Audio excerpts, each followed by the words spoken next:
అలా ప్రేమించడం గొప్ప విషయం. మనము స్పందించే వరకు ఆయన ప్రేమ మనల్ని వెంటాడడం అది చాలా గొప్ప విషయం.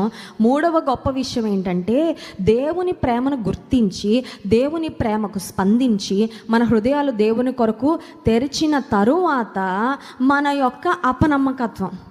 చూడండి, దేవా నువ్వు నా సర్వం అయ్యా, దేవా నా సర్వం నీకు అప్పగిస్తున్నా ప్రభా. Lord, I give you full control of my life. నా జీవితంలో ప్రతి అంశంలో నీకే, నీ అధికారానికి నేను అప్పగించుకున్నా, నా త్రోవలన్నీ నీకు అప్పగించుకున్నా, నా జీవితాన్ని నీకు సమర్పించుకున్నా అని చెప్పిన తర్వాత we all know how many times we have backslidden. కొన్నిసార్లు మన వెనకకి జారిపోయిన సందర్భాలు ఉన్నాయి.